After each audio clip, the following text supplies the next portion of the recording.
Mandarabashata. Robo Shakandarabashikiti. Mandarabashata Rabashikiti. Connectons-nous, partageons le live. Paradabu Shakatarabadi Shata. Nino Robo Shata. Kandava Sukuturubu Sharabashikiti. Tandarabashata Charabashikiti Ribu Shanta. Nino Robo Shata. Mando Korobo Shata.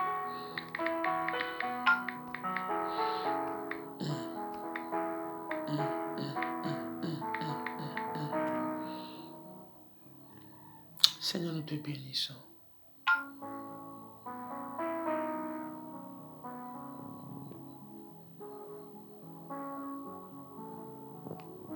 Nous te bénissons, Seigneur.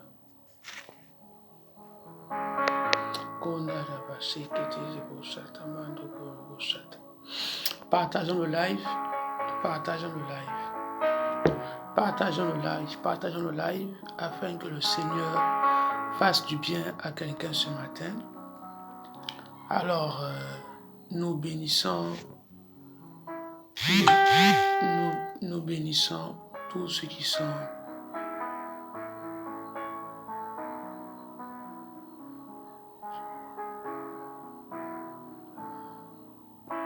Nous vous invitons tous et que le Seigneur vous bénisse abondamment.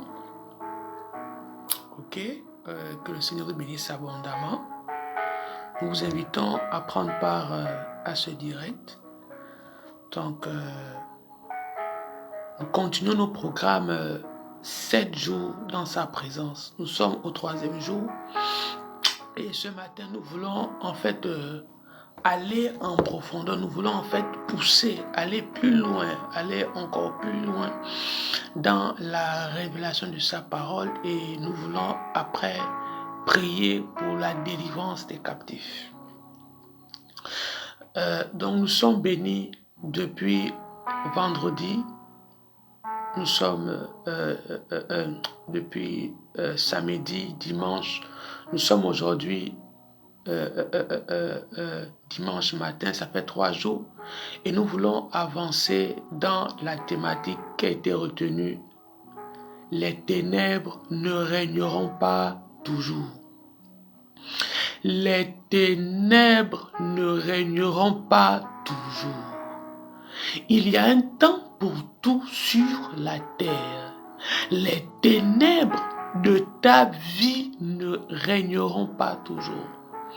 Il y a un temps que Dieu prépare pour tous ses enfants. Alors, nous sommes au jour 3. Nous sommes au 3e jour, le jour des miracles. Nous sommes au jour de l'exaucement. Nous sommes au jour où l'ange dit: pourquoi cherchez-vous les morts, les vivants parmi les morts? Nous sommes au jour où le poisson a rejeté Jonas sur terre. Nous sommes au jour où le poisson a compris qu'il ne pouvait plus contenir Jonas.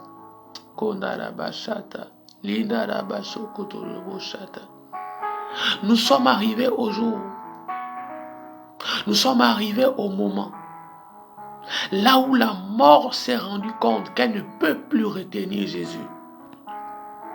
Nous sommes arrivés à la période là où la mort se rend compte qu'elle ne peut plus retenir Jésus. Nous sommes arrivés au jour où la maladie doit comprendre qu'elle ne peut plus te retenir. Nous sommes arrivés au matin où la difficulté que tu traverses doit comprendre qu'elle ne peut plus te retenir. Nous sommes arrivés au jour où l'adversité, où les blocages, où les empêchements spirituels, physiques doivent comprendre qu'ils ne peuvent plus te retenir. Oh Rabashata. Nous sommes arrivés au jour où Jésus dit à Lazare: sors. Nous sommes arrivés au jour où le corps de Lazare doit sortir. Nous sommes arrivés au jour là où la pierre qui était haute, les anges viennent rouler la pierre.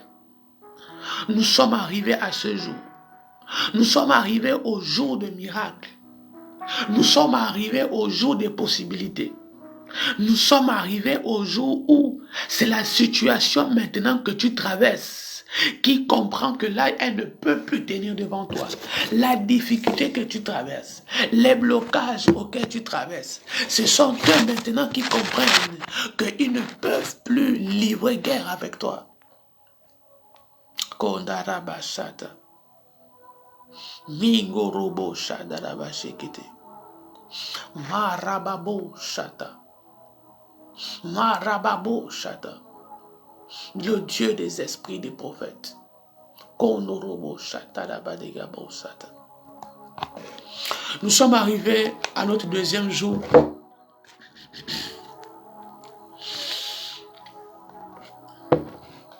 À notre troisième jour. Et ce soir, ce matin, excusez-moi, nous voulons partager la parole de Dieu ensemble.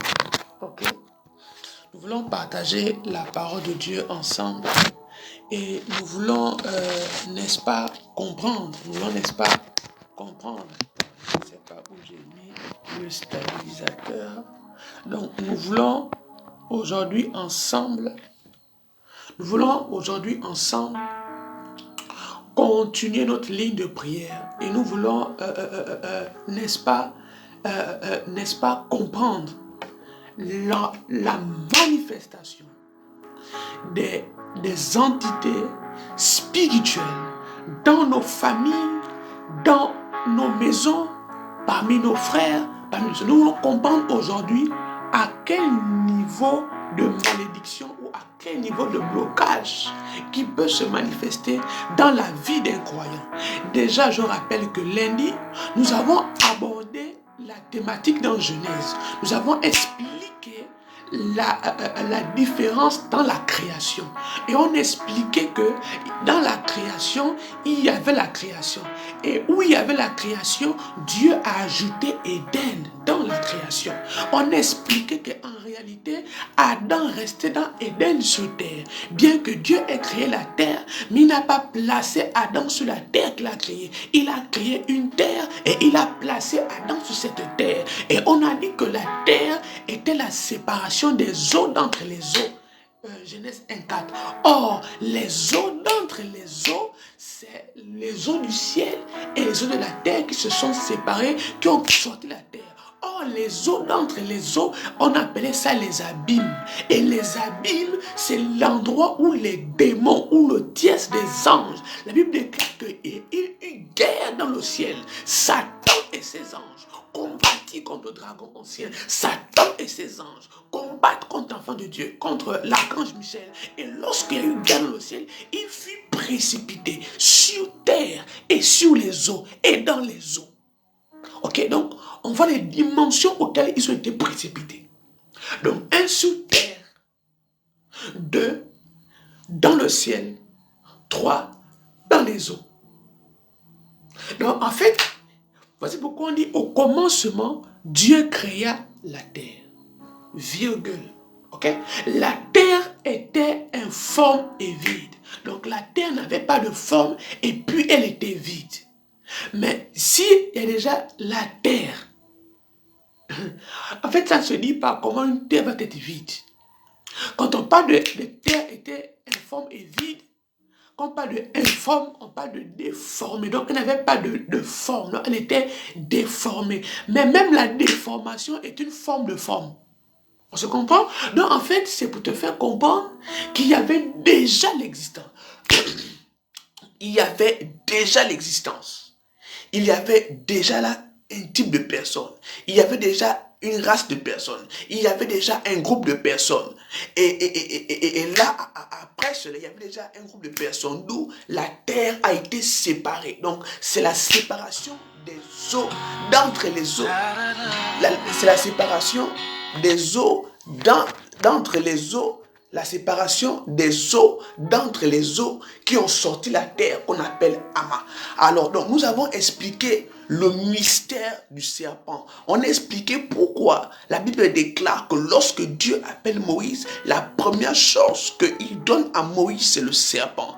Et on a expliqué que dans la compréhension des choses compliquées, il y a certains termes qu'on n'arrive pas à comprendre. Il y a certaines dimensions qu'en tant que chrétien, on n'arrive pas à rentrer. Mais c'est à cause de notre niveau de compréhension, c'est à cause de notre niveau de perception du monde spirituel. Et on est et beaucoup de personnes, beaucoup d'individus, beaucoup de groupes de personnes sont bloqués à ce niveau à cause de leur degré de compréhension du monde spirituel. Ok? Donc, je vais avancer. Et nous allons prier. Ok, donc, aujourd'hui, nous voulons aborder le principe des malédictions.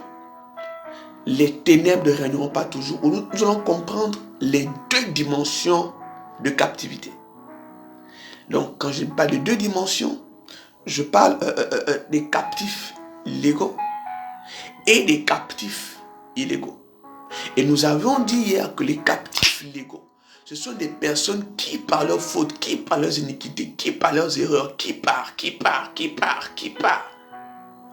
ont eu à être entrés ou qui ont eu à ouvrir des portes aux entités spirituelles dans leur vie. Donc, ils ont frayé un chemin. Ils ont frayé un chemin à travers les actes qu'ils ont posés. Parce que chaque acte que nous posons est une porte. Oh, chaque acte que nous posons sur cette terre est un acte prophétique. Donc, est une porte pour moi. Donc, chaque acte que nous posons, chaque action que nous posons est une porte. Donc, c'est une porte que nous ouvrons. Que ce soit en bien comme en mal. La même manière que le bonjour ouvre les portes. Ok? Le bonjour ouvre des portes. La politesse ouvre des portes. Les cadeaux ouvrent des portes. Donc, tout ce que nous faisons sur terre ouvre une forme de porte. Alors donc, les actes que nous posons ouvrent des portes. Et derrière chaque porte se trouve l'individu. Ça peut être un esprit, ça peut être un humain, la famille, une occasion. Donc, il y a beaucoup de types de portes.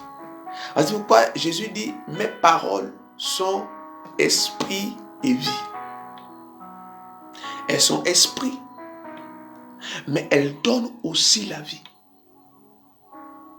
Donc, alors c'est quoi ou c'est qui une marmite satanique?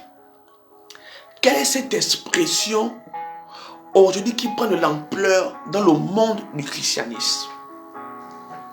En petit français, la Bible parle de chaudière mystique. Donc, la Bible parle Ézéchiel 24. Nous sommes dans Ézéchiel 24. Nous sommes dans Ézéchiel 11, verset 2 à 3. Nous sommes dans Michée 3, les versets 2 et verset 3. Dans les paroles vivantes, paroles le semeur. Donc, c'est quoi une marmite satanique? Ou comment être libéré d'une marmite satanique? Comment m'identifier? Comment savoir si je suis dans l'oppression ou si je suis sous l'emprise d'une marmite satanique? Comment maîtriser? Comment saurais-je que à tel niveau de ma vie, à telle étape de ma vie, je suis sous une forme de captivité, je suis sous une forme d'oppression diabolique? Parce qu'il y a des personnes qui me suivent présentement en direct, mais qui vivent sous l'oppression des démons. Il y a des personnes, vous qui me regardez, c'est toi dont je parle. Il y a des personnes qui sont captives parce que dans la dimension des captifs illégaux, dans la dimension des captifs, il y a les captifs légaux, il y a les captifs illégaux, mais aussi les captifs conscients, il y a les captifs inconscients. Donc si tu n'es pas captif conscient, tu es captif inconscient. Et si tu n'es pas captif légaux, tu es captif illégaux. Donc il y a illégal. Donc il y a une manière maintenant que Satan opère. Alors c'est quoi une marmite satanique? Donc prenons d'abord un exemple. Je vais essayer de prendre un exemple. Je veux commencer par... donc, je vais expliquer la marmite dans 3 dimensions. La première dimension, nous prenons Ézéchiel chapitre 11, les versets... Ézéchiel 11, les versets 2, les versets 3. Ok? Donc, quand vous allez lire ce verset, bon, j'ai ça en texte mémorisé. Vous pouvez ouvrir vos Bibles chez vous. Donc, quand tu lis ce verset, et automatiquement, le verset te dit, voici ce que les anciens disent, ce que les anciens du village disent. Ils disent, ce n'est pas pourtant le temps pour eux de bâtir les maisons. Eux, ils sont les morceaux, la ville et la chaudière. Donc, la première, ou c'est le français, la première manifestation de la marmite satanique, c'est au niveau de la ville. C'est-à-dire que la ville auquel tu es issu, la terre auquel tu es issu, est une forme de marmite. En fait, chaque territoire a une limite. Vous voyez la carte. Donc, chaque territoire a une limite, a un cercle fermé. Donc, on appelle ça une limite. Quand tu sors de là, c'est une autre terre. Par exemple, le Gabon a ses limites. Le Gabon, c'est qu'il s'arrête à Oyem. Il s'arrête à Bitam. S'il monte un peu, il est au Cameroun. C'est plus chez lui. Alors donc, la première dimension des captifs, des marmites sataniques, c'est l'endroit là où tu viens. L'endroit où tu quittes. L'endroit où tu tires tes origines. C'est pourquoi dans Ézéchiel chapitre 16, la Bible déclare, ta mère et Étienne, ton père et Canaïen, vous êtes fils des Amorites. En fait, on te parle de ton origine. Donc en fait, l'origine où tu viens, la terre que tu viens, il y a des entités qui animent la terre auquel nous tous nous quittons. Il y a des entités spirituelles qui quittent de là. Il y a des choses qui ont été déclarées sur ce territoire. Il y a des alliances qui ont été contractées avec les esprits des eaux, avec les esprits de nuit, avec les esprits impurs, avec des démons sur les endroits auxquels nous revenons, sur les endroits auxquels nous sommes, dans les villages auxquels nous sommes. Il y a des paroles qui ont été déclarées. Ces paroles visaient certainement. Il y a des libations qui ont été faites sur cette terre, certainement concernant les destinées des gens. Concernant les destinées des gens. C'est là où tu vas entendre des expressions récurrentes. Par exemple, c'est un exemple. C'est un exemple. Bon, comme je suis fan, je vais prendre l'exemple chez les fans. Par exemple, tu vas voir, on va dire généralement, oh, les fans ne sont pas les hommes fidèles. Mais pourquoi ce genre d'expression? Pourquoi il y a cette forme de manifestation commune? C'est à cause d'abord de l'endroit qu'ils viennent. Et voici maintenant, à cet endroit de Ézéchiel 11, lui dit, ce n'est pas le temps pour eux de bâtir. Donc ils vont se rendre compte qu'ils n'arrivent pas à bâtir. Mais ils n'arrivent pas à bâtir parce que, regarde maintenant, dans le livre de Deutéronome 6, Dieu dit, vous habiterez des maisons que vous n'avez point construites. Oh, est-ce qu'on est ensemble ce matin? Donc vous allez habiter des maisons que vous n'avez point construites. Alors, d'autres vont dire c'est une bénédiction. Non, parce que la maison qu'ils n'ont point construite est Canaan. C'est dans Canaan. Or, Canaan est l'enfant que Noé a maudit. D'où le sorcier seulement dit, ce n'est pas le temps pour eux de bâtir des maisons. Donc, quelle maison? La maison n'est pas forcément les 4 murs. La maison peut être ta vie. Ta vie ne peut pas rester en chantier assez longtemps. Tu ne peux pas être 20 ans, 15 ans, 10 ans, 30 ans en train seulement de déposer les fondements, les bases, les fondements, les bases de ta famille, de ta maison. Alors, donc, de quelle maison on parle? De l'habitat. 1. 2. Ta propre vie. 3. Ton foyer. 4. Tes enfants. 5. Ta vie professionnelle. Tu ne vas rien bâtir.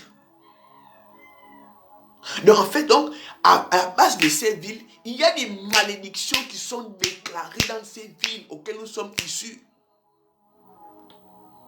Il y a des malédictions, frère. Il y a des malédictions de l'endroit auquel nous quittons.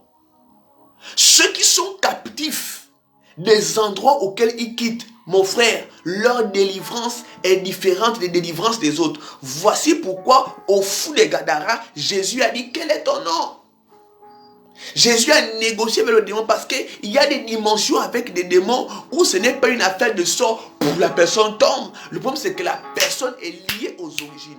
Lorsque Dieu rencontre le fou de Gadara, écoutez-moi très bien, la différence avec le fou de Gadara c'est que lorsque Jésus a posé son pied par terre, le fou de Gadara a couru. Or la Bible déclare que tout lieu où fleurira la plante de vos pieds, je vous le donne en possession. Donc en réalité, lorsque Jésus a posé son pied à Gadara, il venait d'avoir confrontation dans le monde spirituel.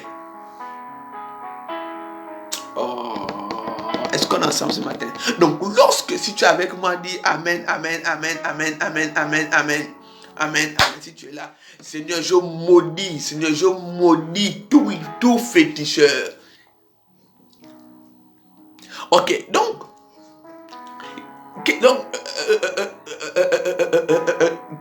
qu'est-ce qui se passe? Donc, en réalité, lorsque Jésus arrive à Gadara, il rentre en contact. En fait, la Bible dit que le fou a couru dans toute la ville, le fou a couru. Mais c'est parce que la Bible déclare que tout lieu où fleurira la plante de vos pieds, donc il y avait ce qu'on appelle confrontation au monde spirituel. Pourquoi? Parce que c'était le fou de Gadara qui contrôlait la ville. Oh. Spirituellement, le fou de Gadara était un hôtel. Vous voyez les fous que vous voyez là, ils ne sont pas seulement fous. Il y a plusieurs fous que vous voyez là qui contrôlent les zones, qui contrôlent les quartiers, ce sont des bases mystiques, ce sont des antennes mystiques. Vous n'avez pas idée, parce qu'ils ont la capacité de se balader partout. Est-ce que je parle du monde spirituel ce matin?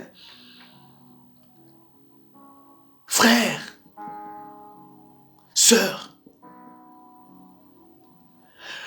les zones auxquelles nous venons ont des entités spirituelles. Voici pourquoi lorsque on annonce à Hérode, lorsque on veut tuer Jésus, les scribes et sacrificateurs disent, qu'est-ce qui peut sortir de Bethléem?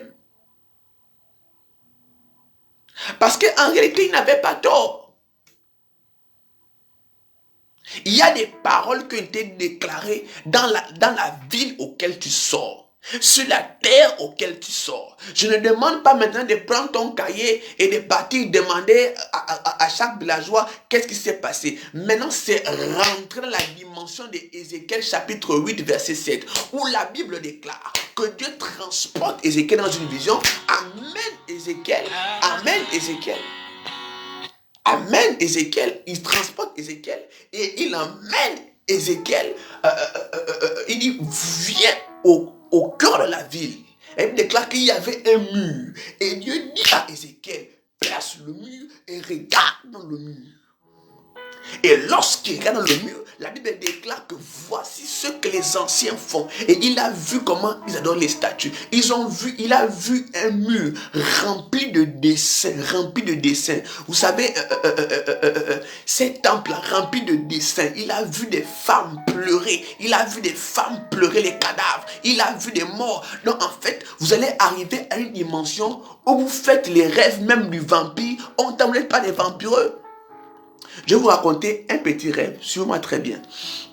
Ok, donc c'était en 2017. Voilà, donc je faisais un travail de auto-délivrance pour moi-même. J'avais les démons clairs, hein. J'avais des démons, les maris de nuit clairs. Ok, et là, je décide, donc je suis rentré dans la prière. Non, c'est pas ça. Non, c'est autre chose, voilà. Donc, j'étais un évangéliste fort, avec le zèle. On partait évangéliser. Et un jour, j'arrive à la maison, l'Esprit du Seigneur me dit, ce soir, ne dors pas dans ta chambre, sinon tu vas mourir. Dors au salon. Il me dit, ne dors pas dans ta chambre, sinon c'est ce soir que tu vas mourir. C'est comme ça que je sors de ma chambre et je m'en vais dormir au salon. Et quand je m'en vais dormir au salon, my God, le Seigneur ouvre mes yeux. Quand il ouvre mes yeux, je vois comment il y a 3 femmes. J'ai bien 3 femmes qui rentrent dans ma chambre. Elles étaient vêtues de robes noires. Oh, vous parlez qu'un monde spirituel. C'est pas les feux qu'on envoie partout, ça c'est pas les feux. Ils ont commencé à soulever la chambre. Il est où? Il est où? Il est où? Ils ont soulevé. Oh, j'ai la chair de poule quand je parle de ça. Il est où? Ils ont soulevé les choses. Ils ont balancé tout par terre. Ils ont balancé tout par terre. Ils ont saccagé ma chambre. Ils me cherchaient. Sur le lit, ils ont regardé. Bien-aimés frères, le lendemain matin, quand je me réveille, j'appelle tout le monde sans rentrer dans ma chambre. La chambre était textuellement en désordre comme les femmes ont dérangé la chambre. Oh, textuellement comme les femmes ont dérangé la chambre. J'étais dans un travail de délivrance des quartiers. Après, je fais une deuxième vision. Dans la vision, maintenant, Dieu me transporte. Dieu me transporte à un niveau que j'assiste. Oh, on va dire que je suis sorcier. Quand je prêche comme ça, on va dire que je suis même sorcier. Parce qu'il y a une dimension où les prophètes, on appelle ça des extases. C'est une dimension où Dieu est capable de transporter l'esprit du prophète et l'amener. C'est comme quand Élisée avec le peuple de Samarie, il se rendait compte qu'il y avait quelqu'un, quand ils font un plan, même dans la chambre, il y avait quelqu'un qui croyait qu'il y avait une taupe. En tant c'est l'esprit d'Élisée qui partait dans la chambre du roi. Donc, il s'était assis pour faire un complot dans le quartier. C'est comme ça que je monte en esprit, je suis transporté, j'arrive et Dieu me montre l'image d'une réunion de sorcellerie. Et dans la réunion de sorcellerie, on est en train de citer les noms des personnes qui gênent dans le quartier. Les noms des personnes qui gênent. Les noms des personnes. J'ai attrapé un, aujourd'hui il est converti, c'est l'un de mes fils. Donc, on cite le nom des personnes, on cite. Et il y avait mon nom à l'intérieur. Et pendant, le deuxième soir aussi, Dieu m'avait dit cette fois-ci, ne dors plus chez toi, va chez le voisin. Camarade, on vous parle du monde spirituel. Je vous assure que je suis chez le voisin. Mais mon esprit, nous sommes dans l'explication des choses compliquées. Je ne vais pas m'attarder dessus, sinon on va dire que je suis sorcier. Voilà. Donc, vous devez arriver à un niveau de dimension où tu dis à Dieu, Seigneur, montre-moi. Et automatiquement, Dieu te montre ce qui se passe dans l'ombre. La Bible déclare que invoquez-moi l'objet de l'éternel et je vous révélerai les choses cachées. Donc, quelles sont les choses cachées? En fait, dans la détresse que tu passes, il y a une révélation attachée à ce que tu passes. Donc, Dieu te révèle les choses cachées. Dieu doit te révéler les choses qui ont été faites sur la terre auquel tu viens. Il doit te révéler les choses qui ont été faites dans l'endroit que tu viens. Il doit te révéler les choses qui ont été faites là où tu quittes. Donc, c'est la première marmite, c'est l'endroit où nous venons. La deuxième marmite, c'est le contrôle familial. Ézéchiel 24. Et Michée 3.2 où on était te montrer maintenant comment chacun prend les morceaux et découpe. Parce que quand on dit qu'on mange déjà un vampire, on croit que c'est les pasteurs qui mentent. Prends ta Bible dans Michée 3.2. Elle te mentir pourquoi? Michée 3, tu prends 3.2, tu lis tout ça. Tu vas voir comment on parle de Michée 2. Michée 2, tu prends Michée 2, 3. Tu prends Michée 3, 2.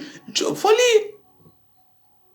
Tu vas voir comment. Il dit, malheur à vous qui découpez la peau de mes enfants, qui mangez leur chair et qui mangez leurs os. Donc en fait, bon, on a passé le temps. Comment savoir que je suis captif d'une marmite satanique? Ok, prenons un exemple. Voici, par exemple, la sœur Joël qui est en train de préparer. Pendant qu'elle prépare du poulet, elle prend de la sauce elle prend de la tomate et elle a 3 marmites. Une marmite, elle a par exemple la tomate. L'autre marmite, elle a par exemple du chocolat. L'autre marmite, par exemple, elle a l'arachide. Ok? Donc, on a 3 marmites, 3 sauces différentes. Donc, première marmite, avec la tomate, la sauce sera à la tomate. La question maintenant qu'il faut se poser, c'est que quand c'est comme ça, quelle couleur les viandes de la sauce tomate vont prendre? La couleur rouge. Quelle couleur les viandes de la sauce pas d'archi va prendre? Couleur marron. En fait, donc tous les morceaux sont dans les marmites, mais tous auront une couleur, mais tous ne seront pas cuits au même niveau. Tous ne seront pas cuits. Toute viande ne sera pas cuite au même niveau. C'est impossible. Maintenant, qu'est-ce que je te fais comprendre?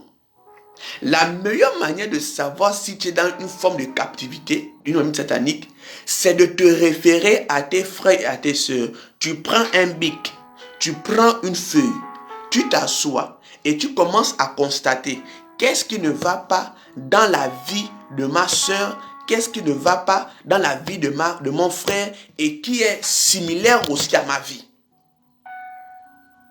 Par exemple, ma soeur ne travaille pas. Mon soeur ne travaille pas. Bon, ma soeur est quand même mariée parce qu'on n'est pas tous cuits au même niveau. Donc, ma soeur est quand même mariée. Moi, je ne suis pas marié. Donc, c'est par là que tu vois maintenant le degré du niveau que tu es captif. Parce que le principe des marmites sataniques, c'est de pouvoir te limiter. C'est pouvoir te créer un cercle fermé. Te limiter en relation. Te limiter en opportunité. Te limiter en contact. Te limiter en amour. Te limiter à tous les niveaux. C'est ça le principe. C'est pouvoir vous garder tous dans une même dimension. En fait, tu verras que quand tu vas t'asseoir, la sauce est rouge. Parce que tu verras qu'il y a quand même un point que tous tes frères et toi, vous avez en commun de négatif. Est-ce qu'on est ensemble ce matin? Est-ce qu'on est ensemble ce matin? Bien-aimés, dans l'explication des choses compliquées, vous devez être capable de savoir que le monde spirituel travaille. Mais les villes sont contrôlées à cause de la terre, des libations qui ont été faites. Les libations qui ont été faites concernant ton village, concernant ta vie. Qu'est-ce qui a été dit sur la terre auquel tu reviens? Mon frère, ma soeur. Quand vous voyez les gens qui tombent tous les dimanches, chaque dimanche c'est eux qui tombent. Moi je te dis avec les démons qui parlent en langue. Pendant que tu crois que c'est la soeur qui parle en langue, c'est même pas la soeur, c'est les démons. Écoutez. Moi, je suis quelqu'un de bizarre. Mon frère, tu vas prophétiser comme quoi, je vais se prendre des conférences. Ça, c'est du déjà vu. Il y a des gens même qui ont des démons, mais ils parlent en langue. Tu vas croire que c'est l'esprit, on entend c'est un démon. D'où pour la dire, esprit de python, sort. Donc, il y a beaucoup de personnes qui sont captives inconsciemment. Votre vie n'avance pas. En fait, tu as l'impression de faire du surplace parce que le principe de la mamie satanique, un abord, ce n'est pas t'emmener loin de ta famille. Maintenant, je vais vous libérer maintenant un mystère des choses compliquées. Voilà, je ne dis pas tout. Sinon, vous n'allez pas payer le livre. Sinon, vous n'allez pas payer le livre. Alors, pourquoi chez les féticheurs, on utilise les poules? C'est dans le livre redéfinir les actions prophétiques. Pourquoi les féticheurs utilisent la poule? On voit ça dans Jérémie 17. Oh, je n'ai pas les références en tête, excusez-moi. Mais demain, je vais vous donner les références clairement. Voilà. Donc, la Bible déclare dans le livre du Nouveau Testament, Matthieu, je ne me trompe pas, Dieu dit, je fais tout pour vous rassembler comme une poule rassemble ses poussins. Dans Jérémie 17, chapitre 17, c'est clair. les versets 20, les versets 24, où il dit, tu es comme cette poule insensée qui couvre les œufs qui ne les appartiennent pas. En fait, pourquoi les féticheurs utilisent la poule quand ils font le travail? Parce que, en fait, la poule a la capacité de rassembler. Deux, la poule est un animal qui ne quitte pas. Je parle des vraies poules d'aujourd'hui, pas les poules bêtes là. Donc, je parle des vraies poules. Donc, les poules ont la capacité de rester à l'endroit que tu les as déposés. Ils ont la capacité de rester là et de ne pas bouger, de ne pas aller loin. L'enfant naît là, le poussin naît là, il grandit là, il meurt là. Tant que tu ne l'as pas déplacé, il meurt là. Il peut aller un peu chez le voisin, mais il sait toujours qu'il doit rentrer à la maison. La poule peut aller chez le voisin, mais il sait qu'il doit toujours rentrer à la maison. En fait, lorsque les gens vont chez les féticheurs avec les poules, en fait, c'est pour contrôler les familles. C'est que pour que vous n'alliez pas loin. Même si vous essayez un peu de partir, toujours vous revenez. Parce que l'esprit qu'on a opéré le sacrifice avec réclame que les poussins soient toujours comme ça. Oh, est-ce qu'on est ensemble ce matin? Est-ce qu'on est ensemble ce matin? Est-ce qu'on est ensemble ce matin? Est-ce qu'on est ensemble ce matin? Donc, en réalité, il y a des choses que vous ne pouvez pas comprendre parce que le monde spirituel est compliqué. Le monde spirituel a beaucoup de codes. Et quand ils vont chez les féticheurs, pourquoi encore, lorsqu'on passe chez les féticheurs, le féticheur demande du mouton?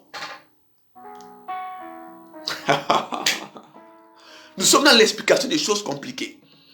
Parce que le mouton est quelque chose dans le monde spirituel qui est capable de livrer guerre contre l'esprit de mort. Oh, que Dieu bénisse son peuple ce matin. Je n'aborde pas ce point-là. Ça, je garde ça pour je garde ça pour demain. Je garde ça pour demain. Achetez le livre. Réservez, on va acheter le livre pour comprendre. Dedans, je parle de beaucoup de mystères. Beaucoup de mystères et avec appui biblique. Donc, ils vont chez les féticheurs. Ils utilisent ces poules. Ils utilisent ces aliments. Ils utilisent, en fait, c'est pour contrôler. C'est pour que vous n'alliez pas loin. Mon frère, tu vas essayer d'avoir un projet de voyage. Mais le voyage n'aboutit pas. Rien. Même si tu ne dis pas aux gens, ça n'aboutit à rien. Le but est de te garder prêt. Le but est de te contrôler. Le but est de te stagner. Le but est de te garder là. Tu vas grandir. Tu es là bloqué sur place. Tu essaies un peu d'étendre les limites, mais tu reviens toujours. Parce que tu es bloqué dans une mamie satanique. Tu es bloqué dans un rituel qui a été fait. Tu es bloqué avec ils utilisent les pattes de poule. Parce que les pattes de poule, c'est pour que tu n'ailles pas plus loin. Tu ne pars pas très loin. Est-ce qu'on se comprend ce matin? Alors tu dois sortir de ces formes de mythes sataniques. Tu dois sortir de là.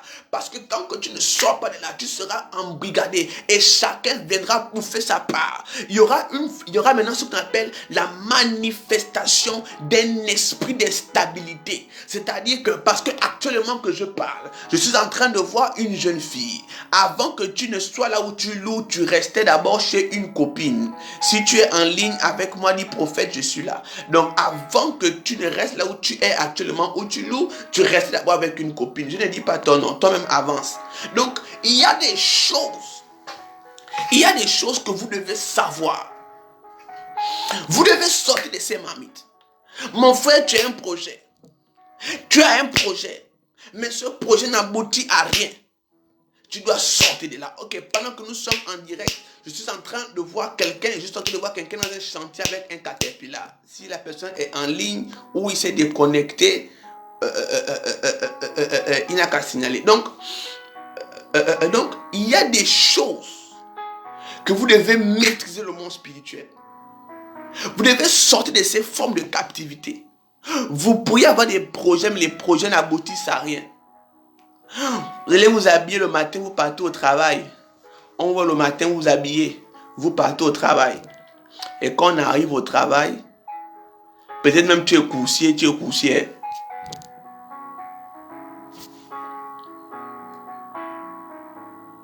Mais tu es dans le paraître.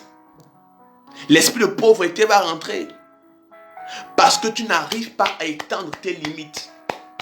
Tu n'arrives pas à sortir du cadre familial. Tu n'arrives pas à sortir de ce cadre. Tu n'arrives pas à prendre la décision qui te fait sortir de là. Qui te fait sortir des réclamations de l'endroit où tu viens. Qui te fait sortir des réclamations familiales. Qui te fait sortir, qui empêche. Cet esprit qui te limite doit quitter. Cet esprit qui te bloque doit quitter. Cet esprit qui t'empêche de partir doit quitter. Au point même où tu ne peux plus te marier. Tu ne peux plus te marier. Tu ne peux plus te marier parce que tu dois conserver la famille. Tu ne peux plus t'épanouir parce que tu dois conserver la famille. Le petit 100 francs que tu as, tu dois penser à tous les parents. La petite miette que toi, tu dois penser à tous les parents. Mon frère, c'est parce qu'il y a des entités spirituelles qui se sont déposées sur toi. Il y a des entités qui te regardent dans le principe que tu conserves la famille. Oh, dans le principe que tu conserves la famille. L'endroit où tu viens, tu quittes d'où? Tu quittes d'où? Tu quittes d'où? Est-ce que tu quittes d'Ashanti? Est-ce que tu quittes d'un village qui est dans les eaux? Est-ce que tu quittes d'un village qui est lié à l'adoration? Parce que de là où tu quittes, de là sera ta destinée. Ok, je vais dire quelque chose de clair à tous ceux qui me suivent et à ceux qui n'aiment pas quand je le dis. J'écoute des gens dire que le christianisme est une religion importée. L'Africain a ses traditions. Mon ami, quelle tradition qui n'a pas été importée? Quelle tradition n'a pas été importée? Aucune tradition africaine n'a été faite par les Africains. Les traditions quittent d'autres pays. Ce sont des gens qui quittent les pays et qui viennent s'installer en Afrique. Un funky dit ma tradition gabonaise, nous c'est le vôtre. Mon frère, les funky de l'Égypte et les Égyptiens étaient à Babylone esclaves. Le vaudou quitte Babylone. Le vaudou ne quitte pas du Bénin. Le vaudou quitte dans Daniel chapitre 6. Daniel 6 déclare qu'il gardait le serpent dans une cage. Et il nourrissait le serpent dans une cage. Il constait le serpent. Malheur à eux, mon frère. Et c'est là que Daniel a prié pour que le serpent meure. Le vaudou quitte de Babylone et non du Bénin. Alors quelqu'un va te dire que moi, ma tradition c'est le vaudou, frère, c'est faux. Le vaudou quitte du Bénin. Il y avait des esclaves africains à Babylone. Ces esclaves-là ont vu comment on adorait le serpent et ils ont amené ça en Afrique. Alors donc ne dis pas que c'est la tradition.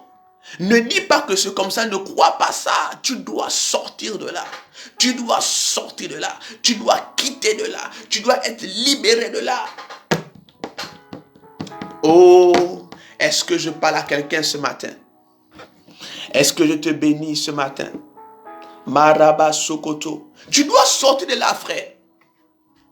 Pour que tu sortes de là, il faut d'abord qu'un métanoïa s'engage. Il faut qu'il y ait un changement de mentalité. Il faut d'abord que le voile tombe. Il faut d'abord que la mentalité, le confort auquel tu t'es mis soit tombé pour que Christ devienne ton reconfort. Il faut d'abord que l'endroit auquel tu t'es appuyé, Dieu t'enlève d'abord de là. Il faut que tu sois comme Zachée, qui s'est rendu compte que là, l'argent ne parle plus. Il faut maintenant que je grimpe sur le sycomore. Il faut que tu ailles maintenant à une autre dimension où tu comprends que tu dois changer de manière. Il faut d'abord que tu sens que là c'est plus bon. Arrête de vivre dans le paraître. Reconnais que ce n'est pas bon. Oh. Reconnais que ce n'est pas bon, frère. Tant que tu es dans le paraître, tant que tu crois que tout va bien, tu donnes l'impression que tout va bien, il y a un problème. C'est le moment de te ressaisir. Les temps sont mauvais. Les temps sont mauvais. Ok, j'entends comment on me pose la question, prophète, comment sortir de là? Prophète, comment sortir de là? Prophète, comment sortir de là? J'entends la voix d'un homme me le dire, comment sortir de là? Si tu es là, mets en commentaire, prophète, comment sortir de là? Mets en commentaire, prophète, comment sortir de là? Prophète, comment sortir de là? Et nous allons prier. Le Dieu des esprits des prophètes, le Dieu qui n'a jamais changé, C'est sur toi ce matin que nous mettons notre confiance. Mais, prophète, comment puis-je sortir? Comment puis-je sortir? Mets en commentaire, prophète, comment puis-je sortir?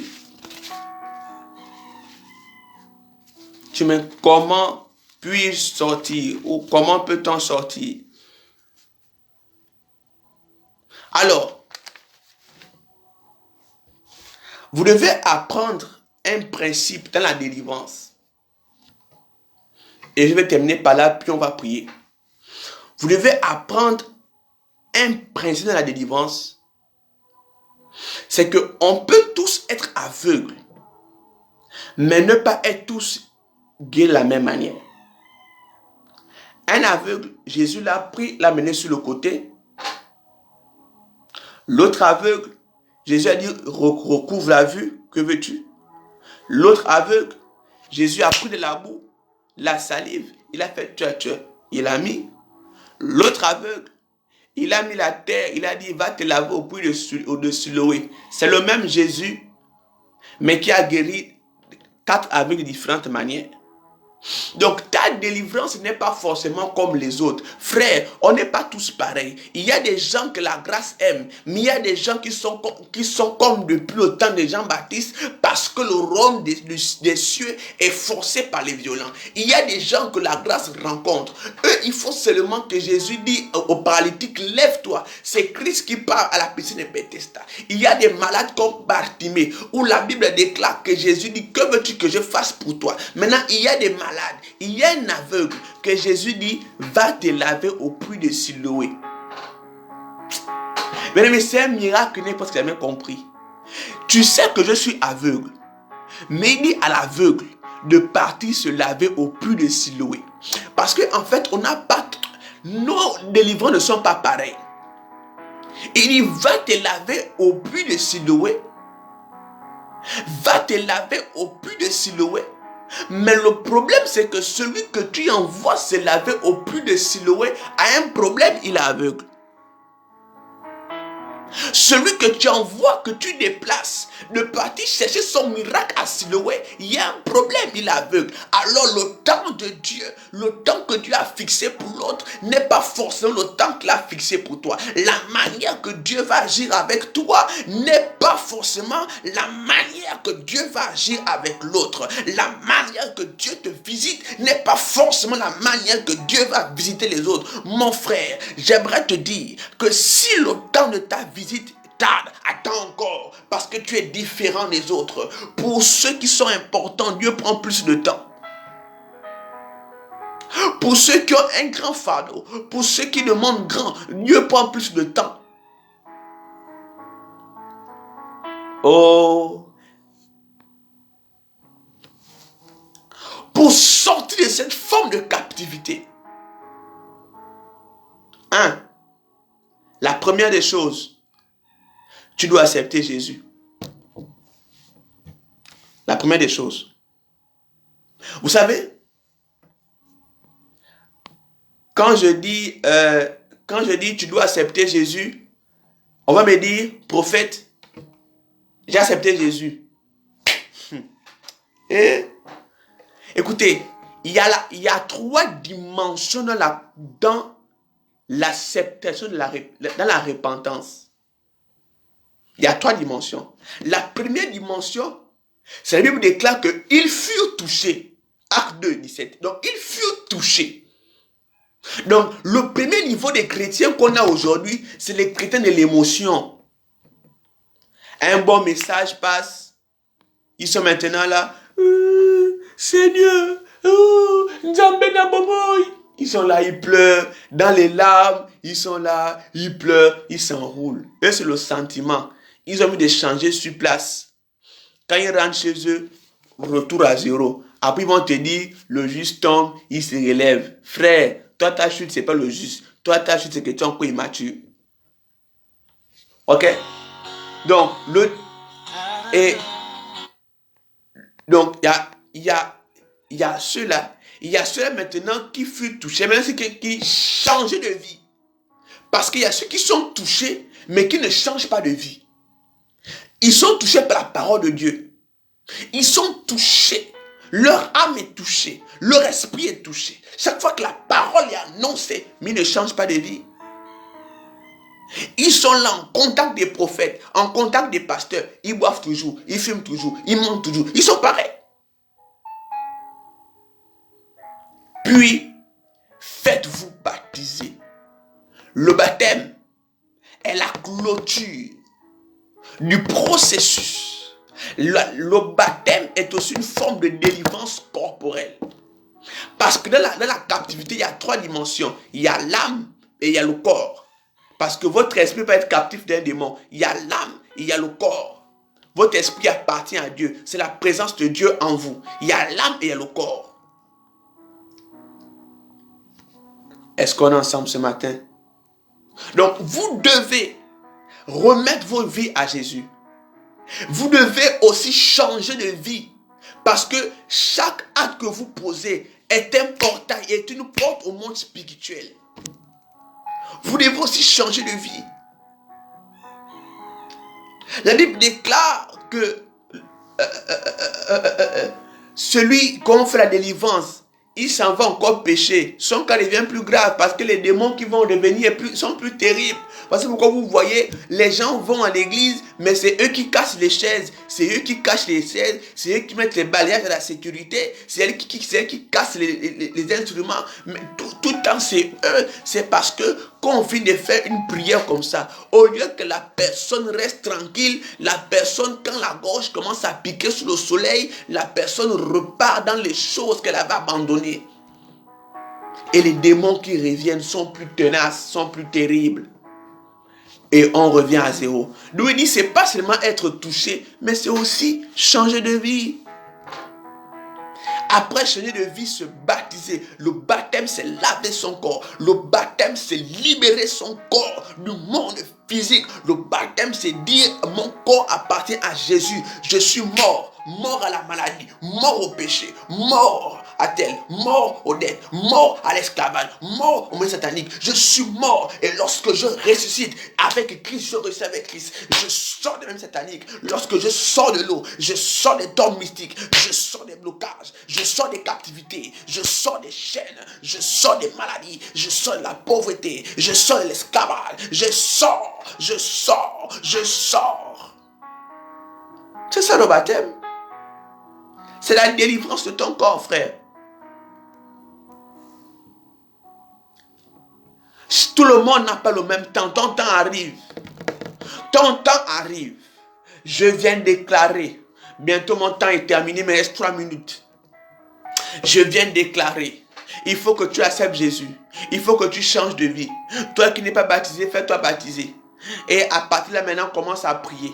Et quand tu commences à prier, laisse maintenant Dieu faire les choses en son temps.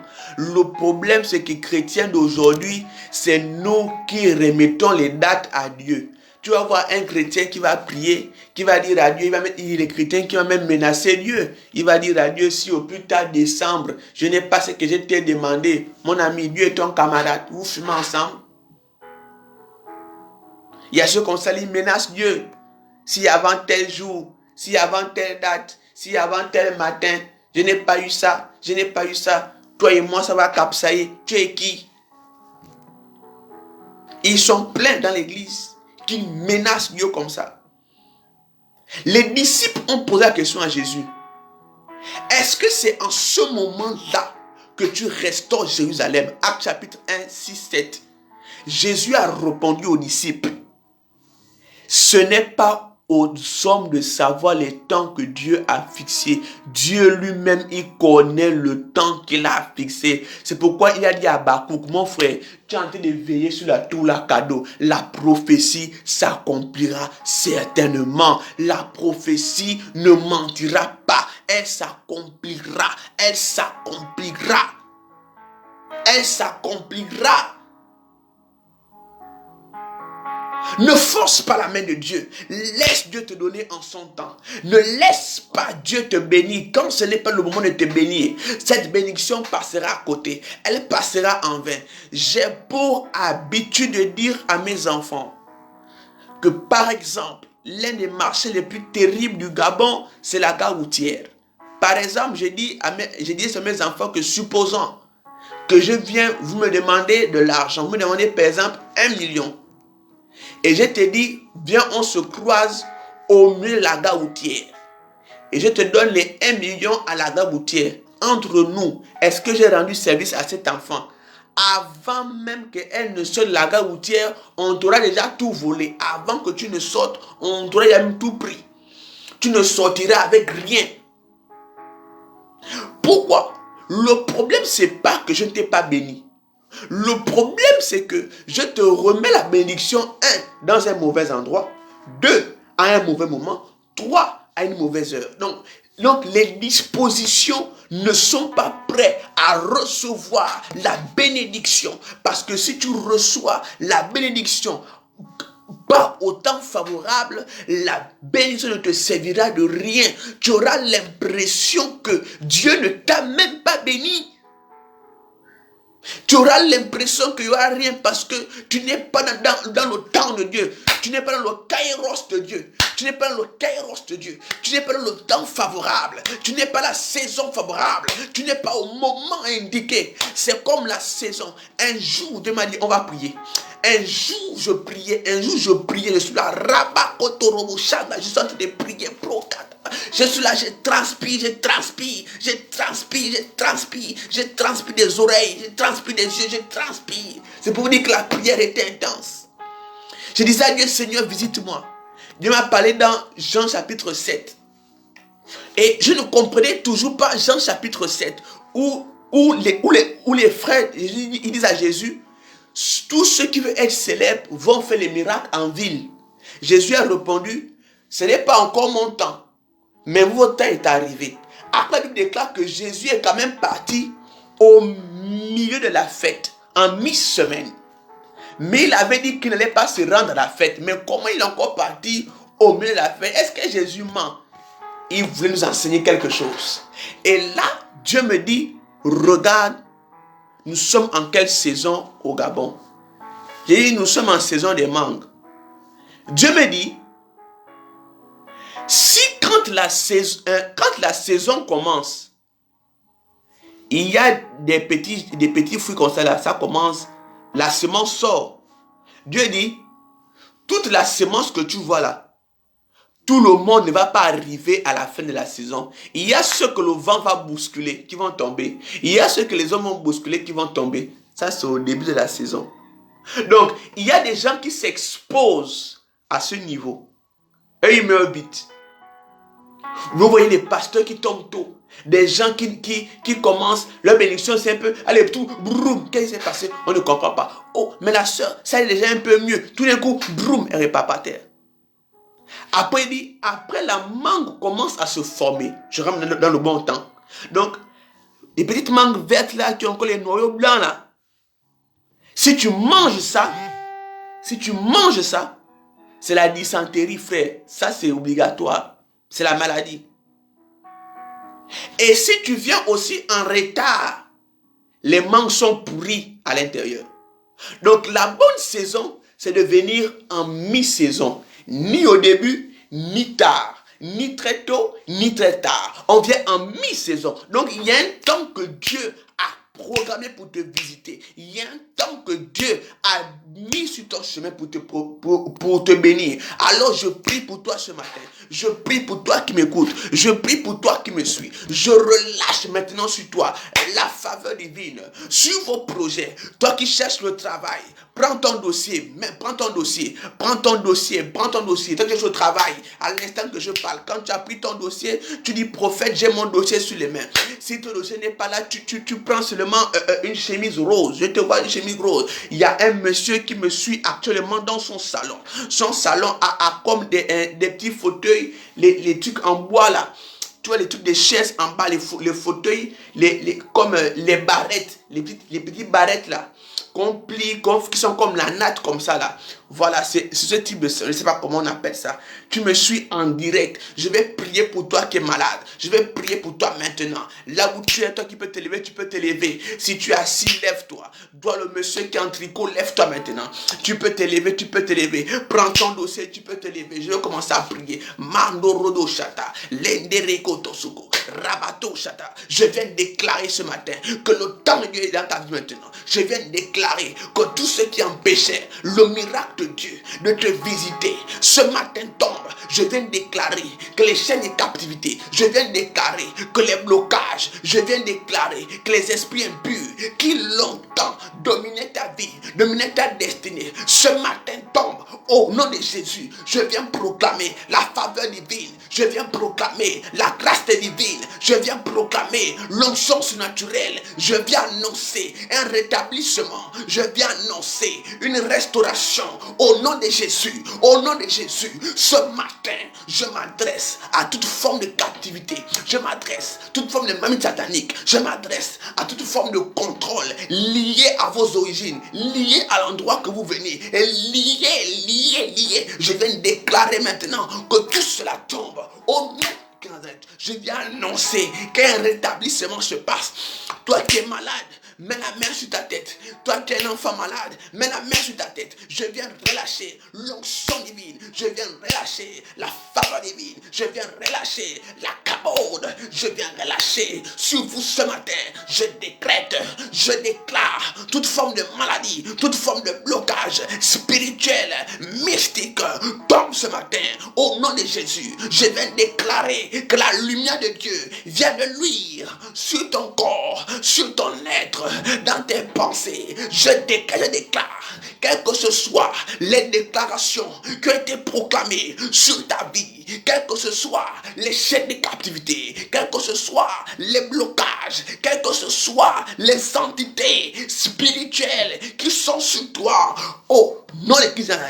Il y a quelqu'un qui me suit actuellement et pendant que tu me suis, tu as la cigarette à côté. Je viens déclarer maintenant que tous ceux qui me suivent actuellement, tu as un esprit qui est lié au tabagisme. Je viens annoncer que cet esprit lâche prise.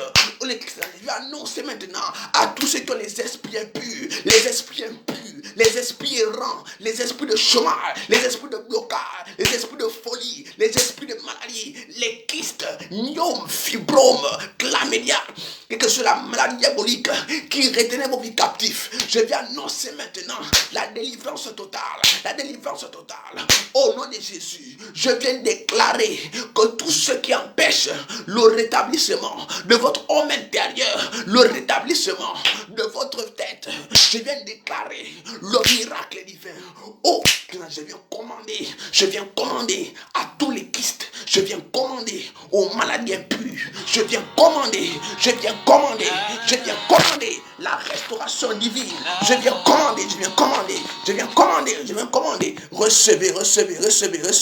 Recevez cela au nom de Jésus. Je viens commander maintenant, Adonai, qu'il y ait des restaurations à tous les niveaux. Je viens commander la vie Zoé. Je viens commander l'onction divine. Je viens commander au nom de Jésus, que les portes fermées s'ouvrent. Je déclare que les portes fermées s'ouvrent. Je déclare que le ciel s'ouvre sur votre faveur. Recevez cela.